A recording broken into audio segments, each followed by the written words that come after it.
Most people believe rejection is the worst possible outcome. Being told no, being told someone doesn't want you, being told it's over. But psychology tells a very different story. For most people, silence hurts far more than rejection ever could. Rejection is painful, but it is clear. Silence is painful because it is. When someone rejects you, your mind gets an answer. The nervous system reacts, emotions rise, and then, slowly, your brain begins to process reality. As painful as it is, rejection gives closure. Silence does not. Silence leaves the mind unfinished. When messages go unanswered, calls ignored, or conversations suddenly stop, the brain doesn't register it as an ending. It registers it as uncertainty. And uncertainty is where pain multiplies. Psychologists call this ambiguous loss, a situation where something feels gone, but there is no confirmation that it actually is. The mind hates ambiguity. It keeps searching for meaning, replaying conversations, rereading messages, and creating explanations that may not even be true. This is why silence keeps people stuck longer than rejection ever does. Rejection tells you, it's over. Silence whispers, maybe. And maybe is addictive. The brain treats unanswered questions like open loops. Until the loop is closed, the mind keeps returning to it. That's why people check their phones again and again, not because they expect a reply, but because the brain is desperately trying to resolve uncertainty. Silence triggers the same neural pathways as abandonment. Deep in the brain, it activates fear responses linked to survival.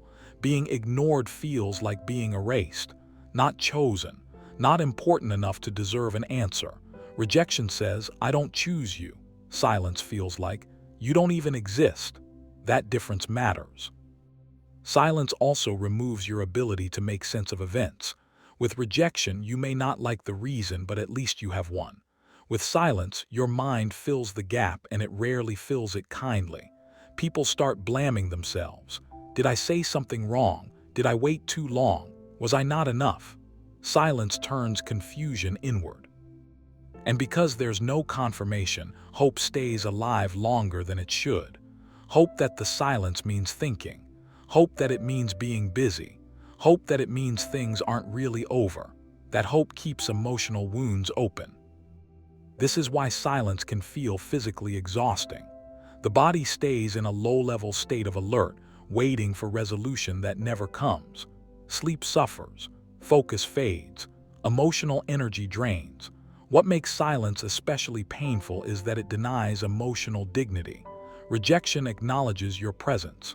Silence avoids it, and avoidance feels like punishment without explanation. From a psychological perspective, silence removes control.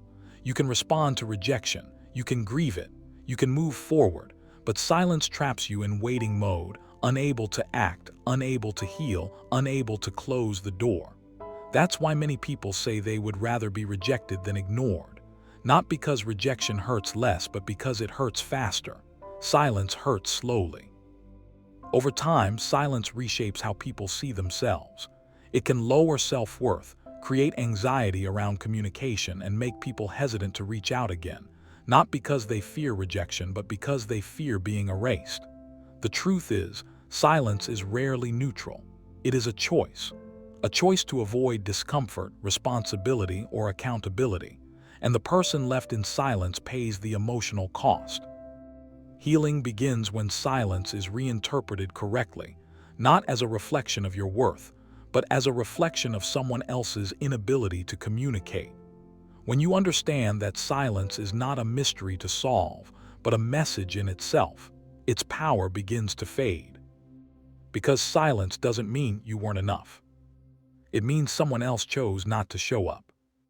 And that realization, while painful, is also freeing.